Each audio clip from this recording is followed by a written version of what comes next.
C'est un dossier qui était à l'origine porté par la communauté de communes de Saint-Trivier de Courtes, et au terme de la fusion, nous l'avons donc reçu en héritage.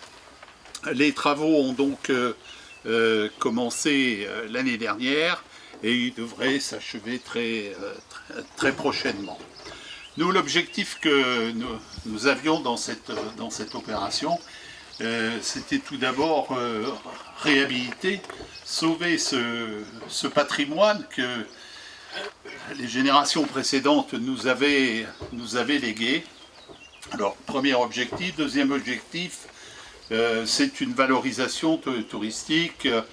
Avant cette réhabilitation, nous avions un public de visiteurs groupes, visiteurs scolaires, de l'ordre de 5000 et que nous voulons doubler. Alors il nous fallait aussi un bâtiment d'accueil pour l'accueil de ces groupes notamment. C'est la raison pour laquelle, à côté de la réhabilitation et de sauvetage de ce patrimoine, il y a eu donc ce projet de bâtiment neuf que nous irons visiter dans un instant.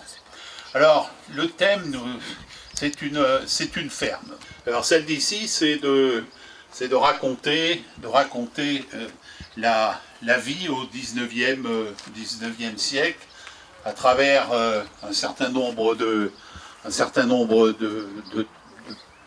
thèmes, l'éco-construction, les modes de vie notamment, en consommation circuit court. Voilà, donc au fond, essayer d'avoir une valorisation touristique avec une dominante. Opération lourde, disais-je, parce que c'est de l'ordre de 3 300 000 TTC d'euros, avec des travaux de l'ordre de 2 millions financés à plus de 50% par tous nos partenaires. Le département, que je vois ici, je salue en la personne de Clotilde Fournier, vice-présidente, mais qui est ici la présidente du CAUE. Mais aussi la région Rhône-Alpes, bien entendu la DRAC, mais la DRAC, on oublie assez souvent, c'est l'État, peut-être quelques petits fonds européens.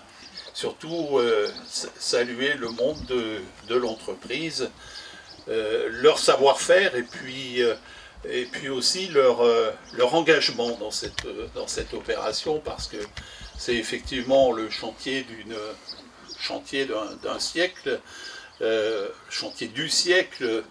Je pense que dans la vie d'un être humain, on ne reverra pas un chantier de cette importance, et c'est sûrement un des chantiers les plus grands de Rhône-Alpes qui nous soit permis de mener. Donc saluer le monde des entreprises, les architectes aussi, qui passent beaucoup de temps et d'énergie sur ce dossier, architecte que je vois ici parmi nous. Donc vous remercier de l'intérêt que vous portez à ce projet et vous souhaiter une excellente visite. Merci. Je laisse tout de suite la parole à Clotilde Fournier. Merci beaucoup. Bonjour à toutes et à tous. Effectivement, la CAPEB et le CAUE, donc le Conseil d'architecture, d'urbanisme et d'environnement, sont unis pour le meilleur et pour le pire, et surtout pour le meilleur aujourd'hui, c'est-à-dire de nous proposer régulièrement. L'année dernière, en 2022, c'était à l'EAZ à Forêt-l'Écluse. Cette année, nous sommes sur un site architectural et un site également qui est préservé. Et le vice-président en a très justement parlé, préserver notre patrimoine. Et aujourd'hui, eh bien, c'est bien les collectivités et les maires aussi se posent les questions suivantes. Comment est-ce qu'on reconstruit avec les matériaux biosourcés ou géosourcés? Et c'est le CAUE également et la CAPEB qui ont en charge, eh bien, cette thématique aujourd'hui. C'est comment construire mieux avec les matériaux ancestraux.